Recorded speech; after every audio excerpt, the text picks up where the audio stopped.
Assalamualaikum warahmatullahi wabarakatuh. Shalom, perkenalkan nama saya Yosila Rachel Dasari, NIM 2020-310054, Prodi Agribisnis, saya angkatan tahun 2020. Baik, di sini kami dari kelompok 3 ingin mempresentasikan hasil kerja kelompok kami. Baik, untuk judul materi kami yang akan kami jelaskan di sini yaitu kelayakan bisnis. Sebelumnya, saya akan menjelaskan tentang pengertian kelayakan bisnis itu sendiri. Kelayakan bisnis itu merupakan penelitian dan penilaian tentang dapat tidaknya suatu proyek yang dilakukan dengan berhasil atau menguntungkan.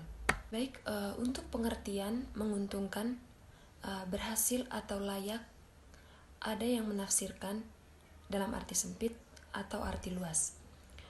Pengertiannya dalam arti sempit yaitu biasanya pihak swasta yang lebih berminat tentang manfaat ekonomi suatu investasi. Pengertian dalam arti luasnya yaitu biasanya pemerintah atau lembaga non-profil di samping manfaat ekonomi masih ada manfaat lain yang perlu diperhatikan dan dipertimbangkan. Yang berikut manfaat studi kelayakan bisnis. Dengan membuat suatu penilaian terlebih dahulu, sebelum melakukan investasi yang kemudian dituangkan dalam suatu laporan secara tertulis, manfaat yang bisa diperoleh dari hasil laporan studi kelayakan bisnis ini bisa digunakan sebagai pedoman atau alat untuk mengetahui sampai sejauh mana kegiatan investasi telah dilakukan. Pada intinya, laporan SKB ini bisa untuk alat pengawasan. Baik, untuk penjelasan selanjutnya akan dilanjutkan oleh kawan-kawan saya. Terima kasih.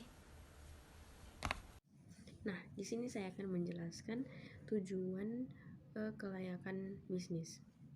Tujuan dilakukannya kelayakan bisnis adalah untuk menghindari keterlanjuran penanaman modal yang terlalu besar untuk kegiatan yang ternyata tidak menguntungkan.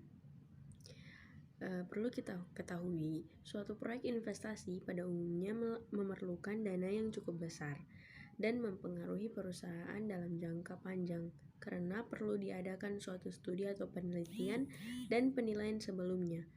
Banyak sebab yang mengakibatkan suatu proyek ternyata kemudian tidak menguntungkan atau gagal.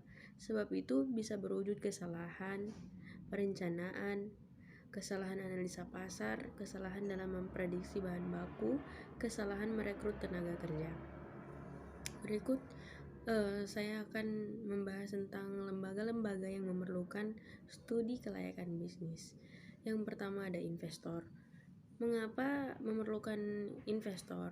Karena pihak yang menanamkan dana dalam suatu proyek tentunya akan lebih memperhatikan prospek usaha tersebut. Prospek di sini dimaksudkan keuntungan beserta risiko investasi. Gambaran prospek ini sedikit banyak tercermin dari suatu studi kelayakan bisnis. Nah, berikut ada kreditur atau bank. Pihak kreditur atau bank memperhatikan segi keamanan dana yang dipinjamkan mereka, mengharapkan bunga plus angsuran pokok bisa dibayarkan tepat waktu. Berikut ada pemerintah. Pemerintah terutama lebih berkepentingan dengan manfaat proyek tersebut bagi perekonomian nasional. Terima kasih. Assalamualaikum warahmatullahi wabarakatuh. Perkenalkan, nama saya Irfan, NIM 2020-3169. Nah, di sini saya akan melanjutkan materi yang telah disampaikan oleh teman saya tadi, yaitu aspek-aspek studi kelayakan agribisnis. Aspek pertama itu aspek primer yang merupakan aspek utama dalam penyusunan studi kelayakan. Aspek primer adalah ada beberapa sektor usaha baik publikasi atau dalam kurung manufacturing, perdagangan atau trending maupun jasa atau servis. Nah, aspek yang kedua adalah sekunder.